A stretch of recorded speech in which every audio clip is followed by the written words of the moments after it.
Vamos falar um pouco sobre IA hoje? Recentemente eu fiz um post lá na comunidade da Academia do Ruby, talvez você não tenha visto, eu vou deixar o link desse post e de um outro material que eu vou falar na sequência aqui nos comentários. Mas eu falava um pouco sobre como a IA mudou a dinâmica de desenvolvimento que a gente tem e que, de certa forma, acabou mexendo um pouco com a identidade dos desenvolvedores, né? Algumas pessoas ainda se recusam a trabalhar com desenvolvimento assistido por IA, né? A gente sabe que essa ferramenta acaba vindo para ficar, porque a gente tem muita facilidade. Algumas coisas que eu desenvolvi dentro da plataforma da Academia do Ruby, eu acabei utilizando um desenvolvimento assistido por IA, que é diferente do que se a gente fosse trabalhar com uma estrutura que a gente popularmente chama de vibe coding, né? Que é simplesmente você ficar enchendo de prompts rasos e gerar um processo. Mas você consegue criar um código muito parecido com o código que você escreveria. Eu fiz isso quando eu coloquei ali, né, no projeto da Academia do Ruby, dando bastante orientação sobre alguns recursos que eu fiz focados no estímulos, no Hotwire e até mesmo dentro da estrutura de cadastros, padrões que eu particularmente gosto de utilizar na hora que eu vou fazer o desenvolvimento. E isso acaba mudando a dinâmica de desenvolvimento, porque às vezes coisas que você gastaria meses, né, fazendo, você consegue fazer em pouquíssimos dias, né, até mesmo em algumas semanas, a depender da complexidade do seu projeto, mas economizando, fazendo uma equipe muito menor, eu consegui fazer muitas coisas relacionadas a interfaces e UX e UI, que eu sei que são coisas que eu sempre consegui trabalhar um pouco, mas que eu tinha dificuldade, porque eu não sou um especialista em front-end, e eu consegui fazer bons resultados com isso. E eu falo um pouco nesse artigo sobre essa dinâmica e eu falo um pouco sobre essa descida do Olimpo, né?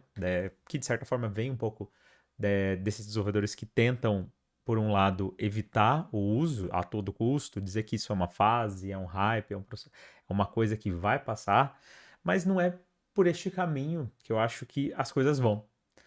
E do outro lado, a gente tem pessoas super emocionadas, como vários CEOs. Você deve conhecer alguns bem famosos, inclusive, por aí, né? Talvez você possa deixar aí nos comentários se você lembrar de quem que eu tô falando. Mas falando assim que desenvolvimento vai acabar, não vai mais existir software house, não vão existir mais desenvolvedores, não vai ter mais agência de marketing, não vai ter isso. E assim, a gente sabe que isso é uma grande mentira, né? Um bullshit, né? É aquela coisa que a gente sabe que não vai acontecer, porque são coisas diferentes.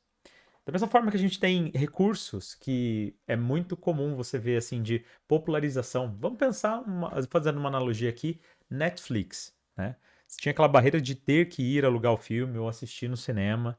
E quando serviços como Netflix e Disney e outros acabaram surgindo, você consegue assistir a mesma coisa da sua casa, né? Não só a facilidade é um ponto, mas assim, de certa forma, a democratização, essa ampliar o acesso, né? Porque no final das contas, muitas pessoas às vezes, sei lá, não iam todo mês no cinema porque é caro. E a gente sabe que isso ajuda o acesso.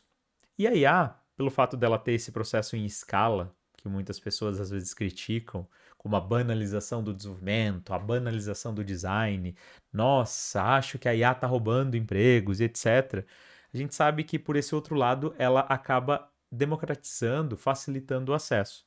Então tem muita coisa às vezes que eu acabo criando com IA que eu não criaria, eu não faria com um desenvolvedor, eu não faria contratando um designer, porque de repente é uma coisa mais cara, né? As próprias aberturas, as próprias dinâmicas ali que às vezes sai vendo em alguns vídeos que eu vou fazendo, não só aqui no canal, mas dentro da academia do Ruby, eu acabo usando um pouco mais porque são a possibilidade da gente expor a linha criativa, ideias que eu tive e trazer esse processo.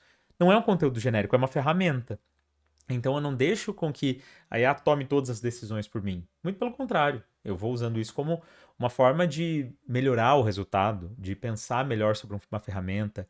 Alguns recursos, inclusive umas novidades que a gente está em trabalhado, eu discuto muito nisso fazendo essas análises, mercado, possibilidade, recursos, e isso realmente tem me ajudado muito e principalmente eu vejo que tem ajudado muitas pessoas que eu converso, das comunidades que eu participo, né? Acho que é uma coisa que veio para ficar. Mas eu sei que existe um lado que poucas pessoas falam e que é bem misto, né? Esses sentimentos. No sentido de que muita gente, quando viu a notícia lá que a Microsoft deixou de usar o Claude, foi, está estourando a bolha e etc. E aqui, minha opinião, mas eu acho que é muito mais nessa linha. Eles não estão deixando de usar IA. Eles estão substituindo uma ferramenta de terceiro, que é a Anthropic, por uma ferramenta que é interna, que é o próprio GitHub Copilot. Então são ferramentas iguais. O custo para a empresa, só a empresa vai conseguir determinar. Talvez seja algo na linha do Uber, que tem um orçamento e esse orçamento estourou antes de acabar o ano. Pode ser que seja, ou pode ser que eles simplesmente estão direcionando esforços para que eles consigam melhorar a ferramenta que eles têm, né? Então, assim, não dá para a gente entender todas as razões de um executivo trocar, mas o grande ponto é, você não vai deixar o seu adversário, a mesma coisa que a Microsoft ou qualquer outra empresa, deixasse com que o Google ganhasse frente, ou que, de repente, sei lá, o Telegram começasse a ser usado muito mais dentro da Meta. Imagina que esquisito, né?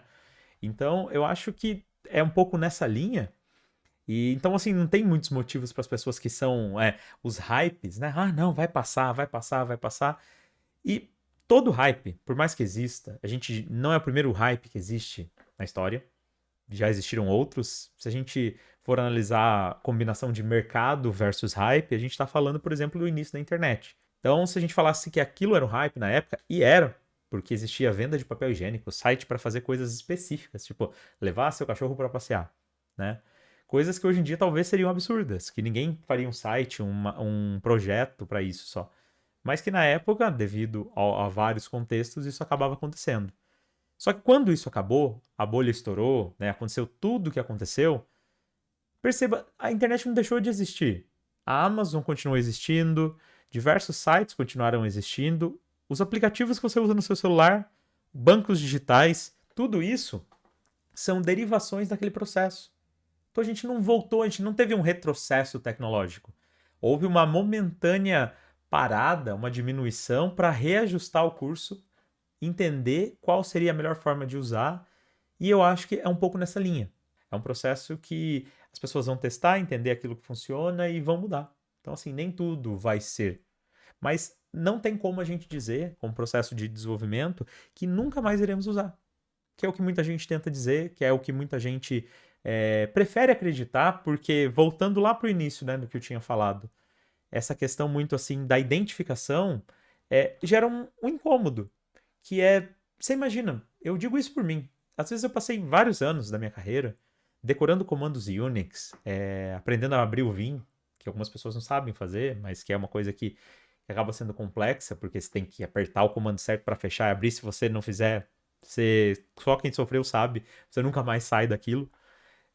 E ao mesmo tempo aprender outros comandos, copiar arquivos, mexer com Git e outras coisas que são úteis no dia a dia, mas que às vezes você acaba não utilizando com a IA. Por quê?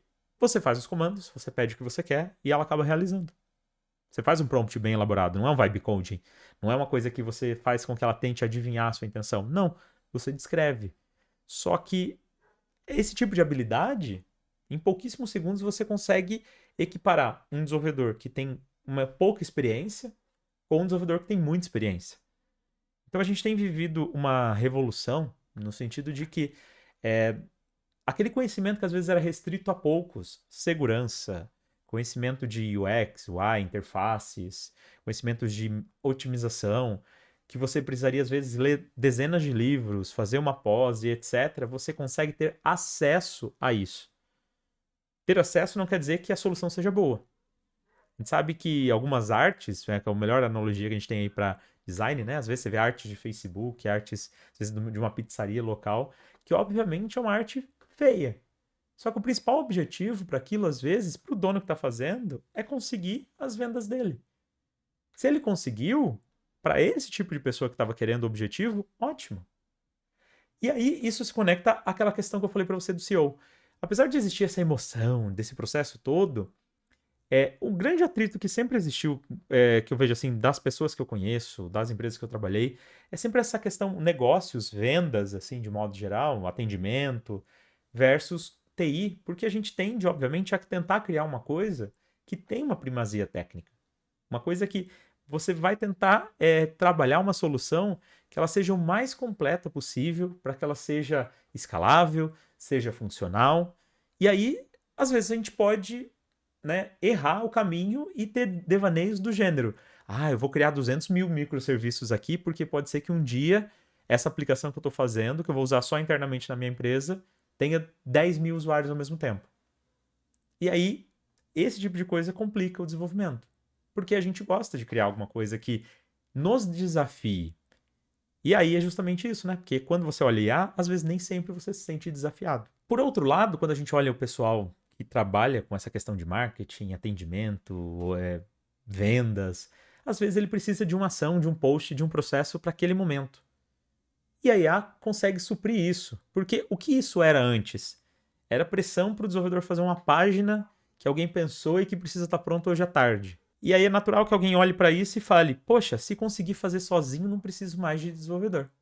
E aí vem esse devaneio, essa questão aí de achar que tudo se resolve com IA. Né? Não se resolve com IA. Isso é uma coisa que fica provado que bons profissionais vão ser necessários. Se uma empresa, de repente, mandou embora todos os desenvolvedores sêniores para investir em IA, às vezes, na hora, pode ser que isso não esteja ali, né, visível, não seja uma decisão que vai sofrer instantaneamente. Mas costuma ser um problema a médio prazo, a curto prazo, às vezes algumas semanas, meses, etc. Isso já vai recair, porque o servidor vai cair, vai vazar alguma credencial, algum detalhe que alguém não cuidou, e que justamente é o conhecimento técnico, a experiência, né? A bagagem de vários projetos que você acabou construindo que vai te trazer. Isso vai equilibrar. Isso assim não é uma questão de talvez, mas sim é quando, né? Vai equilibrar. E é importante que se você tenha pouca experiência, você consiga ir se preparando, criando seus projetos, ganhando essa bagagem, para que você consiga, quando isso acontecer, encontrar as melhores posições do mercado. É importante pensar numa coisa. Você não vai precisar esperar esse dia chegar para ganhar dinheiro. Você pode construir seus projetos, você pode tentar concorrer a uma vaga que de repente tem uma exigência técnica menor, mas isso não é teu objetivo final. Isso é um meio para você atingir o resultado que você deseja, essa preparação. Que pensando em tudo isso que eu acabei de dizer, é muito normal que alguns administradores pensem que dá então para a gente controlar, com base nos tokens, a produtividade de um desenvolvedor. E o nosso trabalho, ele é essencialmente criativo, ele é cognitivo de pensar soluções, testar hipótese, fazer ajustes. E não é linear. Às vezes, para você fazer um cadastro, você vai gastar mais tempo, mais esforço, e que pode, em alguma medida, ter essa referência do token, mas que no final das contas não vai ser linear, porque você pode, às vezes, fazer uma coisa mais complexa e fazer mais rápido, porque você já conhece. Então, essa dinâmica, né, que eu vou chamar aqui de o mítico Token Mês, vem de um livro chamado O Mítico Homem Mês. Tá? Talvez você não conheça, eu vou deixar algumas referências, mas o mais importante é que você saiba que é um programador, né, o Brooks, que trabalhou na IBM na construção de um mainframe, e ele conta um pouco isso lá na década de 70, como foi a experiência dele e essa medição, que você deve ter visto algumas variações disso aí no decorrer, que é, às vezes, homem-hora, né, o homem mesmo, no caso, é uma pessoa dedicada a tempo integral. Às vezes uma pessoa ali que é pontos de função, story points, você sabe dinâmicas para a gente tentar criar planejamentos. Só que quando esse planejamento ele acaba sendo excessivo, a gente quer planejar o detalhe do detalhe do detalhe, quantos minutos demora para colocar uma cor no botão, a gente tira esse lado humano das coisas. A gente tira essa gestão que é natural de aprendizado e que faz parte de qualquer profissão. Isso não é sobre desenvolvimento. A gente pode ver a mesmíssima coisa em outras áreas. E no final das contas, a gente, olhando isso, você vai acabar encontrando esses paralelos. Então, as pessoas que trabalham, às vezes, com administração, gestão de projetos, etc., podem, de repente, querer reduzir uma equipe inteira a um único número de dashboard. Quantos tokens a gente gasta? Quantos minutos que se demora para trocar um botão? Porque a pessoa viu aquele resultado bom para aquele pequeno caso e acha que isso é aplicável em grande escala. Então é importante que a gente tenha assim parcimônia, né? Tenha sempre uma análise de saber que, sim, a IA vai aumentar a produtividade, você precisa aprender a utilizar ela, caso você ainda não saiba, mas, por outro lado, a gente sabe que algumas pessoas estão emocionadas, achando que ela vai resolver todos os problemas da humanidade. E não vai, porque muitas coisas, muitos códigos, muito software, é processo determinístico, que é aquela coisa que tem um começo, meio e fim definido. Se você apertar o botão, ele sempre vai fazer a mesma coisa. E uma IA não funciona assim. Ela tem um outro tipo de funcionamento, a gente pode um dia conversar aqui, se vocês gostarem desse tipo de conteúdo, eu posso fazer mais vídeos sobre isso, nessa conversa, esse bate-papo, que às vezes a gente costuma fazer. Mas o mais importante, né, de tudo, é a gente pensar que, assim, não dá para usar o mesmo recurso para tudo, do mesmo jeito que a gente não vai usar a mesma biblioteca front-end para todos os projetos, porque cada projeto pode ter características diferentes. Às vezes você quer um que consiga funcionar no mobile, então você precisa de uma API. Às vezes você quer alguma coisa diferente. Mas se a gente estiver falando de otimizar resultado, você conseguir progredir e aprender, e eu digo para você que eu nunca aprendi tanto assim na minha vida, tenho feito muita coisa e sempre entender aquilo que a IA está gerando, porque eu refino, monto a ideia, projeto o processo antes de sair codificando. Porque não é um vibe coding, é um desenvolvimento muito mais baseado em especificação, tá? São coisas que são bem diferentes, né? Bem abrangentes, eu sei. Mas que é legal que você entenda que existe toda essa desmistificação, né? Que não é aquilo que você vê por aí. Quando a gente olha para esse gestor, meio que talvez se você quiser olhar, você pode olhar isso de várias formas, né? Você pode falar que isso é uma precarização do trabalho, isso é a forma do mercado e não sei o quê. Eu prefiro entender isso de uma maneira muito simples. As pessoas elas tendem a tentar projetar e conseguir garantir previsibilidade de tudo. Da mesma forma que você às vezes vai sempre pelo mesmo caminho para sua casa, porque você não quer pegar trânsito, as pessoas vão tentar fazer isso. Só que isso, em uma escala, num projeto, numa empresa, às vezes é preocupante. Porque você tira esse lado criativo, esse lado de descoberta que existe na nossa profissão, que existe também numa área mais artística, que vai existir numa engenharia, vai existir até nos próprios engenheiros que criam a IA. Porque nada do que nós fazemos é exatamente igual. Se você conseguiu criar com prompt genérico aquilo que você queria, parabéns, o seu problema ele é genérico. Outras 200 mil pessoas no seu país, na sua cidade, talvez estejam tendo a mesma coisa e por isso que a IA respondeu tão bem. Porque o contexto é tão abrangente e genérico que ela conseguiu encontrar exatamente a solução que todo mundo estava pensando. Só que para qualquer problema no dia a dia, ele vai sempre envolver uma camada de entender sobre regras do negócio, envolver de repente uma legislação, se você estiver trabalhando com um projeto que precise ter esse fator, ou de repente a necessidade, o processo do seu cliente. Se a gente olhar 3, 4 empresas do mesmo segmento, venda de sapatos, cada uma vai fazer provavelmente um processo de um jeito, cada uma vai ter um atendimento de um jeito. E essa diferença é o que torna a gente humano, que torna a humanidade tão especial, né? Nós não somos uma máquina, nós não pensamos todo mundo do mesmo jeito. E isso é o que garante boas soluções. Se a gente pega as maiores revoluções que nós tivemos, por exemplo, na humanidade aí, sei lá, a invenção do smartphone moderno, iPhone, Android, etc. Isso aconteceu e hoje em dia a gente tem o nível que a gente está porque várias pessoas pensaram em soluções diferentes. Muita coisa o iOS pegou do Android e muitas coisas o Android se inspirou no iOS. E essa diferença é justamente o que traz essa dinâmica e a novidade. O risco que a gente tem é a desumanização das pessoas. Então, olhar as pessoas como número e deixar de olhar essa individualidade, o que torna cada uma diferente, o que faz cada desenvolvedor da sua equipe, cada pessoa que você conhece, de repente, na sua sala de aula, ser diferente. Pensar de forma diferente, criar soluções diferentes. Porque a gente vai, quando a gente pensa só em números, a gente quer resultados iguais. E que às vezes não vão resolver o problema. Porque o problema é único, é específico, é dentro de um contexto. E o outro risco que a gente tem, obviamente, é de não inventar nada novo. É de talvez olhar para um problema e tentar sempre resolver a mesma solução, por mais que aquilo não resolva. Então, simplesmente pegar uma API lá, fazer a integração e jogar os campos da pessoa, né? Um campo de endereço, campo de cartão, qualquer coisa. E esses campos a gente tentar fazer sempre do mesmo fluxo. E às vezes não é o que é mais ideal. E aí, quando alguém fizer uma vírgula diferente do que você está fazendo, é o que vai se destacar.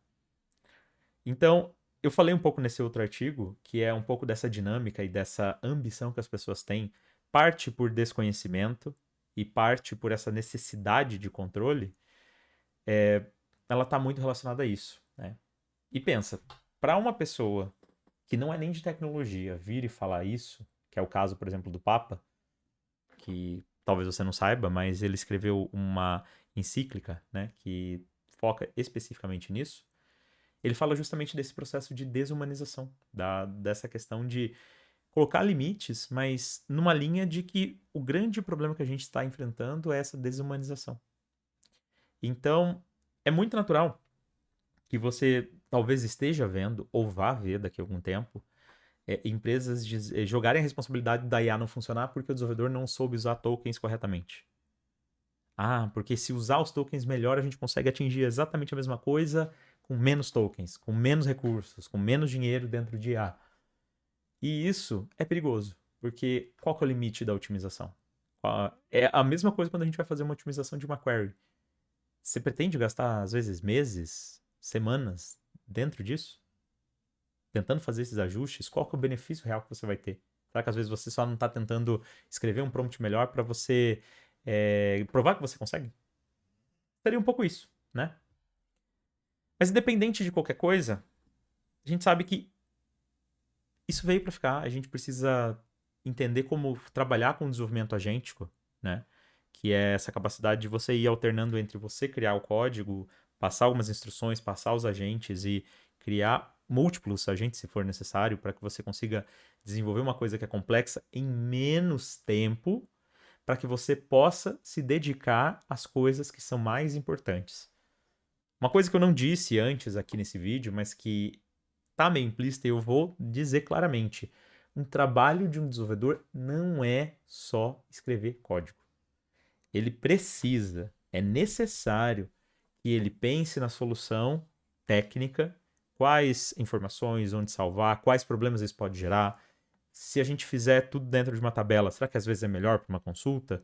Quais as consequências? Porque a gente sabe que tudo que a gente decidir sempre tem uma consequência, né? Pode ser uma coisa remota, que é o que a gente vai chamar de edge case, e que às vezes a IA vai trazer para você, mas que você não vai precisar corrigir, porque é uma coisa que você quer que seja daquela forma.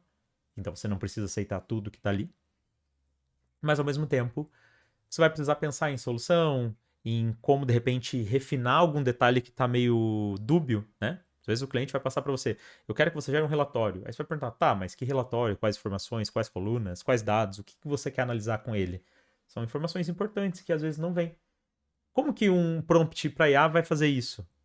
Pensa que, tudo bem, você vai colocar lá, você vai ter boas informações, mas no final das contas o que você vai perceber é que esse dado, esse relatório genérico, às vezes não vai atender a necessidade do seu cliente. Então, esse trabalho cognitivo e criativo que é necessário de um desenvolvedor, de entender a necessidade, entender o negócio, como melhorar a ideia, como conseguir construir aquilo que é importante, é 90% do trabalho. Se o que você gostava de um trabalho de desenvolvedor não era só construir, mas principalmente escrever código, digitar, assim, acho que talvez você precise reavaliar um pouco como você vê a sua profissão. Porque escrever é legal, é muito bacana, é a mesma coisa que a gente escrever, sei lá, um bom texto, é legal de fazer. Só que isso por si só não é o objetivo fim. Escrever código, criar microserviços, subir um servidor utilizando a melhor tecnologia de deploy, qualquer coisa disso é acessório para atender o objetivo. Por isso que eu falo muito aqui, falo muito nas aulas, quem é meu aluno sabe, que a gente, para um desenvolvedor ser realmente completo, criar código, pilar da tecnologia, de saber desenvolver, é uma das habilidades. Mas entender uma tarefa também é tão importante quanto. Conseguir conversar e tirar dúvidas também é importante. Porque o nosso trabalho ele é mais sobre entendimento, como resolver problemas, do que necessariamente escrever código. Escrever código é uma parte importante, só que está cada vez mais dedicada a que a gente possa delegar isso para outras pessoas, se você quer crescer na sua carreira, de repente para pessoas que são mais júnior, para as pessoas que às vezes são de outra equipe, ou até mesmo para o seu agente de IA. Então, às vezes, você vai pegar e você vai fazer esse processo ali de divisão. Isso não quer dizer que perdeu a graça. Eu, pelo menos, encaro assim. E para mim, a graça de ver uma solução que eu fiz funcionando é entender que o problema que eu entendi que dava para resolver daquela forma foi resolvido. Que alguém usou, gostou e pagou por aquilo. Né? Pagou seja porque pagou a empresa que eu trabalho e eu recebi meu salário, ou de repente isso é um SaaS, isso é um projeto que eu vendi, não importa. Isso é legal, né? Da gente ver como as coisas se relacionam. Então, acho que os dois recados principais são esses, né? Acho que a IA veio para ficar. Nós temos que nos acostumar e se habituar a isso. A gente não pode perder o lado humano. Então, a gente não pode olhar que tudo é número, tudo dá para fazer com IA, porque nem tudo dá. Nem tudo é o contexto, mas dá para fazer muita coisa e dá para melhorar muita coisa trabalhando de uma forma que o agente consiga te ajudar a construir seu código. Não fazer por você, não delegar a responsabilidade e a decisão para IA. É uma ferramenta. E óbvio, né, seria inocente da minha parte achar que nem todo mundo, nenhum tipo de emprego vai ser substituído. Eu já falei isso em alguns artigos, mas o principal tipo que corre risco é esse que olha a profissão como se fosse apenas escrever código. Se você só sabe escrever front-end, você só sabe colocar tags, e se você sabe só fazer API, se você é um desenvolvedor back-end, existe um risco de você ser substituído. Porque, no final das contas, isso uma IA pode fazer. Só que a IA nunca vai conseguir tomar boas decisões amparado pelo contexto geral do negócio. Quase todo mundo que é cliente não sabe explicar bem o que precisa. Você às vezes vai ter que fazer pergunta, você vai ter que detalhar, você vai ter que testar hipóteses, às vezes fazer de um jeito, fazer de outro. A experiência sua ou de, às vezes, um líder, um mentor pode te ajudar.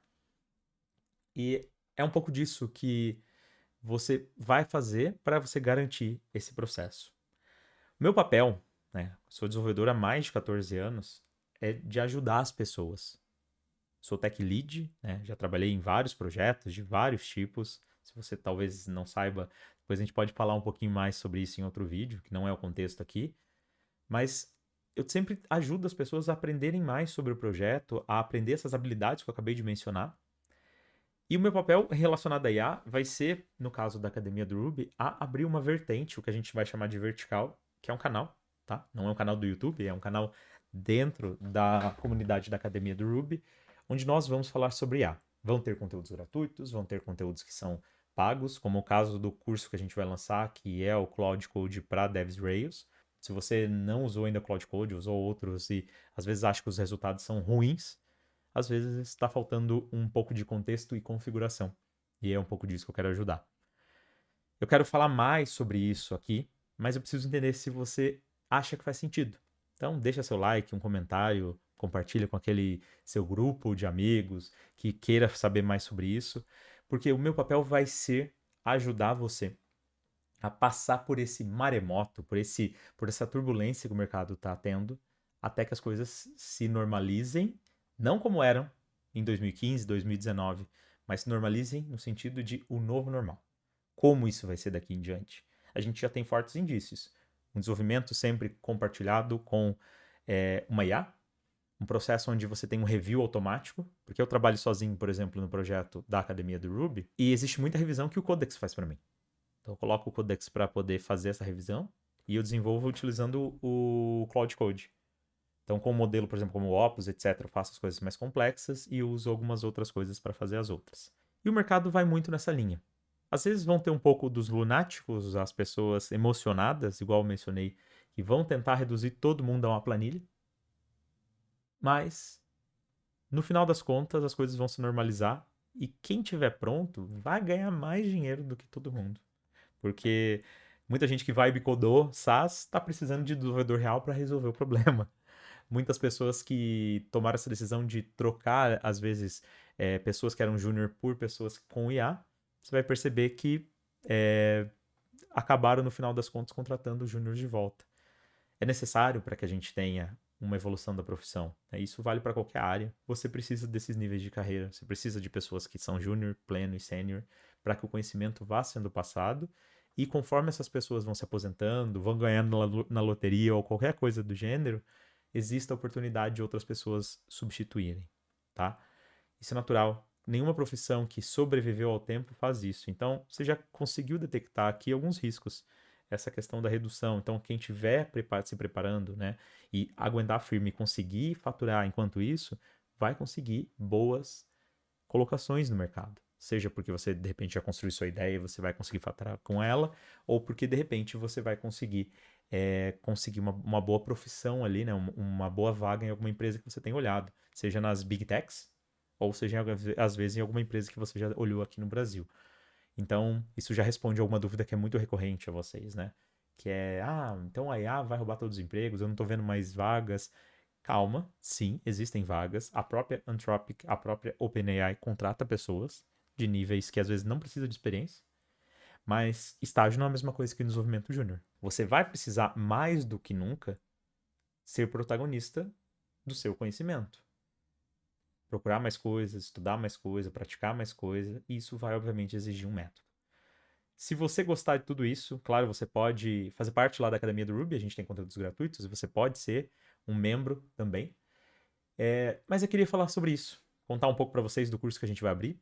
As inscrições, caso você queira, eu depois vou deixar os links, as informações todas para que você possa se preparar. E dia 20 eu vou liberar uma aula super especial falando um pouco mais sobre Cloud Code aqui no canal e liberando esse curso, tá?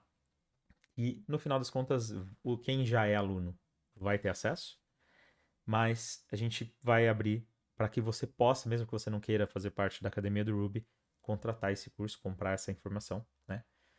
É isso. Espero que você tenha gostado desse pensamento aí, dessa conversa que a gente teve hoje. Não esqueça de tomar bastante água, porque é sempre importante. E um forte abraço para você. Até a próxima. Tchau, tchau.